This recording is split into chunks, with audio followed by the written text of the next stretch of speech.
Alors, pour notre stratégie de richesse, aujourd'hui, je vais vous parler du parcours de l'entrepreneur. Okay? Le parcours de l'entrepreneur est vraiment quelque chose d'important de comprendre dans la vie d'une société, ou quand est-ce qu'elle commence, quelles sont les différentes étapes. Eh bien, il y a 6 étapes. Okay? Et on commence par la première, qui est celle de la start-up. Et comme vous voyez bien, eh bien, elle est dangereuse. Elle est dangereuse. Les startups sont dangereuses. D'accord? Pourquoi? Parce que c'est le moment où quelqu'un a pris une idée et essaie de transformer cette idée en une affaire, en un business. Okay? Et donc, il y a bien entendu beaucoup d'excitation. Il y a aussi la nervosité qui se dit, ouh là là, est-ce que ça va marcher, ça ne va pas marcher, comment ça se passe?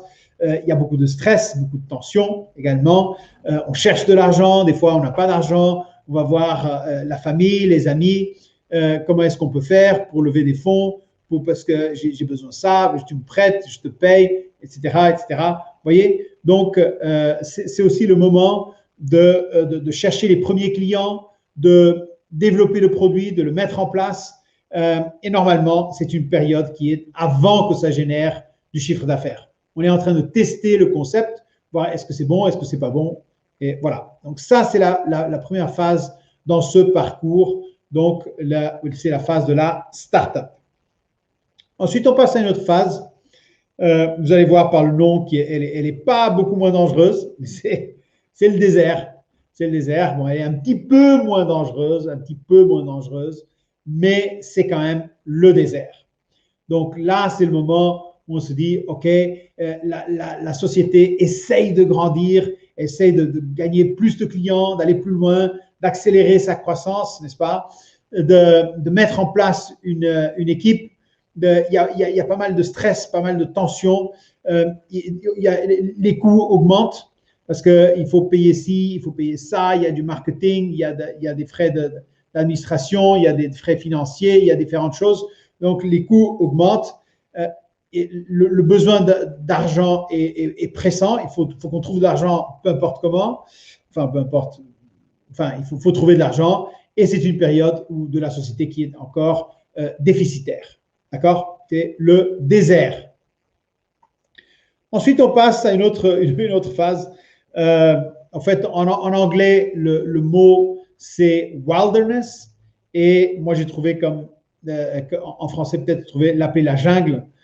J'ai pas trouvé, c'était wilderness veut dire la nature sauvage, mais bon, je pense que c'est pas vraiment la nature sauvage, c'est plutôt la jungle. C'est dire, ok, là on se bat, c'est la jungle en fait.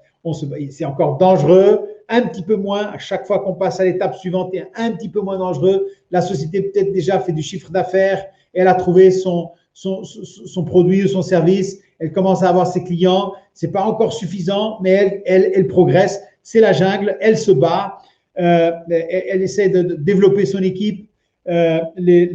Certains qui étaient là depuis le départ sont partis. Il y a d'autres qui arrivent. C'est des moments de changement, de transformation. Et les revenus sont courts.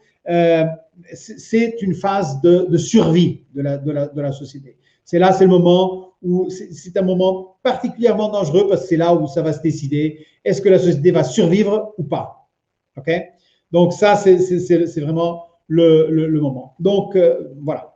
Et puis, les sociétés qui survivent, qui passent à l'étape suivante, eh bien, elles peuvent entrer, et il y en a beaucoup qui passent à cette période qui s'appelle le lifestyle. OK? Et là, le lifestyle, vous voyez, il n'y a plus les symboles du danger. Ça ne veut pas dire qu'il n'y a pas de danger. Ça veut dire que le danger n'est pas critique. Parce que les sociétés sont toujours en danger. OK? Il peut y avoir quelque chose qui peut changer complètement. Des événements imprévus. Regardez ce qui s'est passé avec le Covid et le confinement et tout ça. Mais voilà. Donc, normalement, les sociétés qui sont dans cette phase, elles sont assez relaxes. Elles sont cool, elles ont des clients, elles font du chiffre d'affaires, elles gagnent de l'argent, elles ont une petite équipe, elles sont dynamiques. Et voilà, elles ne cherchent pas non plus à aller beaucoup plus loin, ils sont confortables. C'est bien, on gagne de l'argent, on se casse pas trop la tête et voilà. Donc, ça fonctionne, elle est rentable et il y a normalement une personne qui est le visage de la société et puis une petite équipe qui est là et qui assure que tout fonctionne. Okay? Donc, c'est le lifestyle. Et puis, il y a des sociétés qui passent à l'étape suivante. Elles passent par le lifestyle. Oui, c'est bien, mais on veut plus. Okay? On veut plus et donc elles passent à un stade de performance. Et là, c'est comme on dit, c'est une société qui est compétitive, qui est agressive, qui est sur le marché. Elle a passé par toutes les étapes, là, la start-up, le désert, la jungle, le lifestyle. Elle dit, ouais, je veux plus, je veux plus. Elles sont là. Donc, c'est une société qui est composée par une équipe qui fait déjà peut-être 50 employés ou plus, dynamique, qui cherche la croissance, qui a une culture de haute performance, très professionnelle et qui savent, OK, on est sur le bon chemin, il faut continuer, avancer et on va grandir, et voilà où on est. OK? Et puis, pour celles qui passent ce stade et qui continuent avec cette attitude, cette performance et tout ça, eh bien, ils arrivent à ce qu'on appelle le stade de la licorne. Une licorne, pour information, une société qui fait ou qui vaut 1 milliard de dollars, 1 milliard d'euros, mais il y a des sociétés qui sont considérées là, par exemple, ce n'est pas encore une licorne parce qu'elle ne vaut pas encore 1 milliard, elle vaut peut-être 200 millions, 300 millions, 400 millions, vous voyez, mais c'est une société qui a tout pour devenir une licorne. Okay?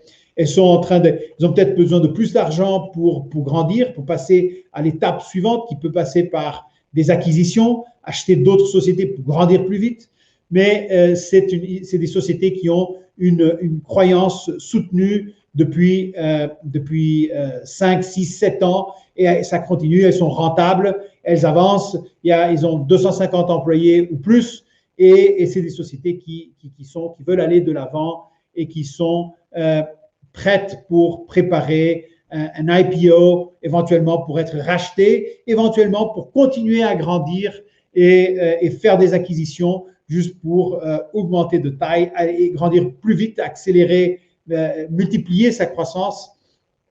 Donc voilà. Donc voilà les différents stades des sociétés. Et par exemple, au Access Club, eh ben, on est là pour identifier les sociétés, pour regarder quelles sont celles qui peuvent qui ont ces caractéristiques.